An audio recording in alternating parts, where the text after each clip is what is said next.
These weren't just some problematic movies Gen Z skipped, they're the ones nobody even told them about.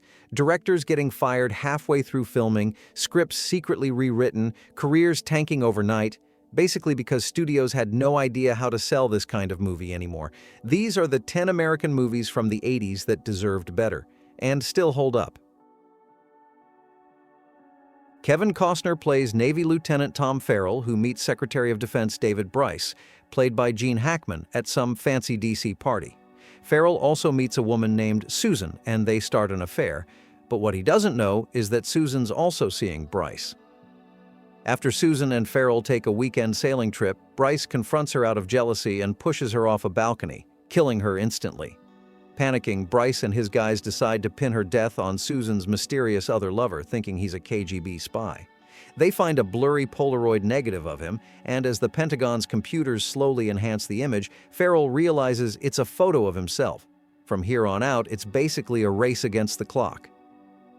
Honestly, it's one of the tightest, smartest thrillers from that decade. Robert Garland's script flows incredibly smoothly, full of twists that feel natural rather than forced. Costner's great at holding tension, and Hackman absolutely kills it as one of his best-ever villains. Seriously, Hackman alone is worth the watch. This one stars James Woods as Lloyd Hopkins, a hard-edged LA detective hunting down an especially brutal murderer. Hopkins ends up in the world of feminist literature and poetry stores, looking for clues, just as the killer strikes again, even more viciously. With another actor, Hopkins could have been your typical 80s movie cop, the gun-happy loner stuck with endless paperwork. But Woods completely transforms him. Hopkins is totally obsessed with his job to the point that it ruins his family life. He doesn't care about being likable or playing by any rules. He's no buddy cop hero either. Woods makes Hopkins single-minded, totally driven, and genuinely complex. Woods actually turned down the lead role in Oliver Stone's Wall Street to star in this. Clearly, he knew this was a character he could do something special with, and he absolutely nailed it. Directed by William Peter Blatty, the same guy who wrote The Exorcist, this one's seriously underrated. It starts off as a weird comedy, set in an insane asylum, but halfway through turns into something darker and way deeper. Stacy Keach plays Colonel Kane, a military psychiatrist who arrives to oversee a bunch of supposedly insane Vietnam vets. Thing is, Kane himself might be totally unhinged too. There's a rumor he's the legendary Killer Kane from Vietnam, and he acts pretty bizarre from the start. Kane connects especially with a patient named Cutshaw, played by Scott Wilson, but then one night, Cutshaw escapes and winds up getting beaten up by Hell's Angels at a local bar. Kane tracks him down and immediately snaps back into his old, violent Vietnam self. This film's fascinating. It tackles huge themes like faith, sanity, and human cruelty without ever feeling preachy. It's complex and multi-layered, basically a horror film without any supernatural elements. Just people who it suggests might actually be the real monsters after all. Brilliant writing, sharp directing, fantastic acting. Honestly, one of the best overlooked thrillers of the era. This one's an underrated Cold War thriller starring Gene Hackman and Tommy Lee Jones. Hackman's a Special Forces sergeant named Johnny Gallagher, who's assigned to escort a prisoner from East Berlin back to America. Of course, things immediately go wrong. The prisoner escapes at the airport, and Gallagher quickly realizes he's caught up in some complicated plot that involves an assassination attempt on a major politician. Directed by Andrew Davis, later famous for The Fugitive, the pacing here is perfect. John Bishop's script is smart and avoids cliché. Just when you think you figured it out, it throws another twist at you. Hackman and Jones both give fantastic performances, especially Jones, who turns out way more dangerous and sinister than expected.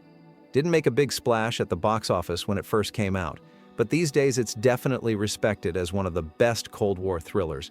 Honestly though, it deserves way more love and a proper Blu-ray release too. Right after the mixed reactions he got from doing The Shining, Jack Nicholson teamed up again with director Bob Rafelson to remake a classic noir, The Postman Always Rings Twice. Nicholson plays Frank, a seedy drifter who meets and immediately starts an intense, passionate affair with a woman named Cora. Together, they stage a car accident to kill Cora's husband.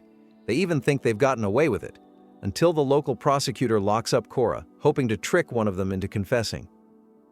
David Mamet's script is brilliant, sharp, and endlessly quotable. Even though it's over 2 hours long, it never drags. Nicholson is fantastic here, probably his least likable role ever. It's a dirty, grimy story about two deeply flawed people who probably shouldn't be together but can't resist each other. It's uncomfortable and desperate, but that's exactly why it's still so watchable. If you're into 80s thrillers, you've got to check out Thief. James Caan stars as Frank, this experienced safecracker who's trying to get out of the whole crime game. This is probably one of Caan's best performances ever. He'd been a huge star through the 70s, movies like The Godfather and Rollerball. But by the late 70s, things weren't looking so great. He'd fallen into a depression, had some tough times personally, and struggled with substance abuse going into the 80s. Even through all that, though, he somehow pulled off this incredible role in Thief. He's perfect here. Quiet, intense, totally watchable. Even when he's barely doing anything, you're just glued to him. Directed and written by Michael Mann, who later made Heat, it's really sharp filmmaking, subtle but very real. Everyone knows Mann for Heat, and that makes sense, it's great. But honestly, more people need to see Thief. It's proof of just how good James Caan really was. This one's another totally underrated 80s thriller. Directed by Arthur Penn, it stars Gene Hackman and Matt Dillon as a father and son who don't exactly get along. Hackman's character, Walter, seems like this boring, passive guy, and his son Chris has pretty much zero respect for him. But then Walter's wife, Chris's mom, gets kidnapped, and suddenly Hackman totally steps up, starts taking action, and for the first time Chris sees a different side to his dad. They team up, and what you get is this really tense thriller mixed with a believable father-son relationship. In the 80s, Hackman played these complicated father roles, guys who either wished for better relationships with their kids or knew it was already too late. This movie nails that dynamic perfectly. At first, Dillon is all teenage anger and rebellion, but eventually father and son start working together and connecting. It's a gripping story, directed really well by Penn. Lots of plot twists, turns, and surprises. Written by Oliver Stone, directed by Hal Ashby. On paper, 8 Million Ways to Die sounds like a total classic.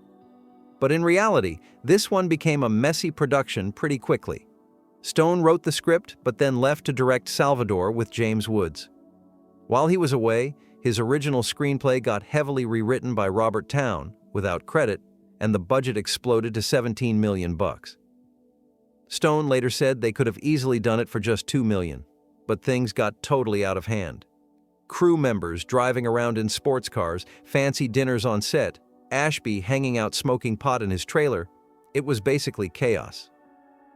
But even with all the drama behind the scenes, the movie itself is actually really good. Jeff Bridges is fantastic as Matt Scudder, this alcoholic cop who gets deeply involved with a call girl. Sure, it's not the classic 70s Ashby people expect, but he handles the thriller stuff really well. Still, it makes you wonder what might have happened if Oliver Stone himself had directed it. Before Oliver Stone became known as this legendary director making big experimental movies, he was one of Hollywood's most in-demand screenwriters. In the mid-80s, he wrote Year of the Dragon, which Michael Cimino, who made The Deer Hunter and Heaven's Gate, ended up directing. It's about Mickey Rourke as a super intense cop taking on organized crime in New York's Chinatown. At the time, though, nobody seemed to care. Critics were harsh, audiences stayed away, and it flopped pretty hard at the box office. But looking at it now, it's a really solid thriller, although with some really problematic stuff.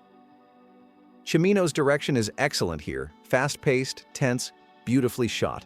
This was his first movie after the massive flop of Heaven's Gate, so he probably dialed it back a bit. Mickey Rourke absolutely kills it. Perfect role for him, totally believable as a hard-edged cop. It tackles some difficult subjects and taboos without being preachy, just a good thriller that actually has something to say. You probably know this one from the massive Phil Collins hit that shares its name. The song plays at the very end of the movie, but there's way more to it. Directed by Taylor Hackford, it stars Jeff Bridges as Terry, a football player who gets dropped from his team. He reaches out to his shady friend Jake for help. It's James Woods, who's fantastic here, But instead, Jake ropes him into finding his girlfriend Jessie, played by Rachel Ward. Of course, Terry ends up falling for Jesse himself, and that sets off all kinds of drama. Everyone remembers the big car chase scene early on, but really, this movie's got a lot more going for it. Bridges and Ward are both really solid, but James Woods steals the show completely. He's this shady, manipulative guy who at first seems completely in control, but eventually you realize he's just as much of a pawn as anyone else.